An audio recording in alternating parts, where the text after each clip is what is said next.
I'm Dana. Today I want to talk about the biggest mistakes you can make if you have a picky eater. Now, this one is near and dear to my heart, people, because I tell you, I had the world's biggest picky eater.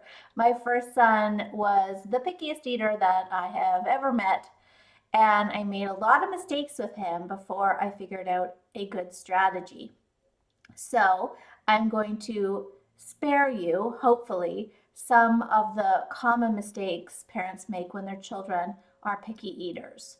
The number one mistake that I made that you might be making is to try to force your child to eat.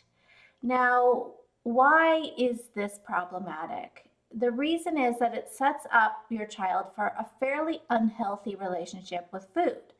If it becomes a battle of wills between you and your child, often your child will win in that you actually cannot force a child to chew and swallow. That is something that only they can do. So they will often win the battle, or they'll start crying, you'll get angry. It'll end in both of you feeling very frustrated, and that's not a great place for anyone to be. So, the goal around food is to help your child determine hunger cues and fullness cues, what they like, what they dislike, and start listening to their body. The good news is that all toddlers are very good at regulating their calorie needs. That's just biology at play there.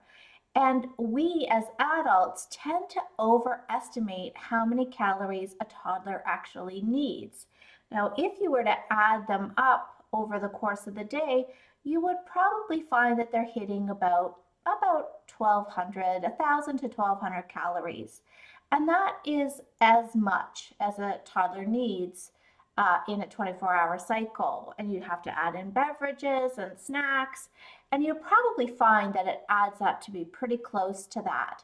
Maybe some days it's a little bit less, other days it might be quite a bit more, but on the average, it's balancing out. So please don't force your child to eat. The next mistake is to bribe or beg them to eat X number more bites. I hear this all the time. I love to eat out. I hear parents at the next table always telling their child, eat 5 more bites, or eat 3 more bites, or you can have dessert if you eat 5 more bites. Again, when we think about what this is actually doing, is it's making some foods good and some foods bad, right? I'll eat 5 bites of my steak so that I can have the good stuff after, which is cake or cookies or sugary stuff. So it starts to send the message that this, baked potato or salad or pasta is the stuff I have to eat in order for me to have the good stuff, which is all that sugary sweets. And you can see how long term this is going to set your child up for failure when it comes to developing a healthy relationship with food. So a better question to ask your child is, are you feeling full? And get them to start tuning into what that might feel like. Are you feeling full? If they stop eating, are you feeling full? If they say yes, then please trust them. Please learn to trust them. And this is going to take some time, and you're going to, in your mind, think that's not enough, and they're going to be hungry.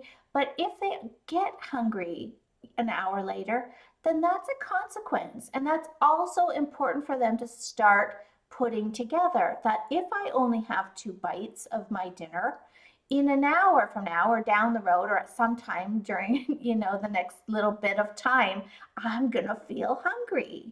And getting them to start noticing what it feels like to be hungry, noticing what it feels like to be full.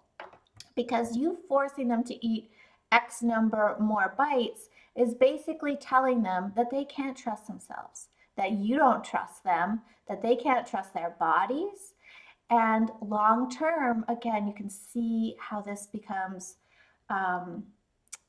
challenging for a child. I mean, our ultimate goal is for our children to grow up with a love for food, for health, for the good stuff, the bad stuff, whatever, like all foods, right? All foods are food, and all foods have a role and a place in our lives. And here's a little bit of good news. My son, the one that I told you was the pickiest eater, he grew out of it. He did. I took the pressure off. I stopped fighting the fight.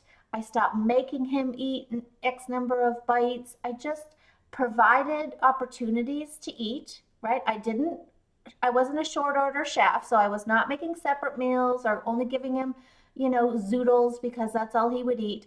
Please don't do that either because, again, that's, setting them up for failure long term. I just provided him with opportunities to eat. I put a variety of things in front of him and I just let him start exploring. And he is 20 now and he is a great eater. And he grew out of it. Like, he did. It took time and he was always sort of cautious with foods. But now he eats a wide variety of everything. He's completely healthy. And I would say that he has, a relatively good relationship with food for a 20-year-old. All right, everybody. Thanks for watching today. Sleep well.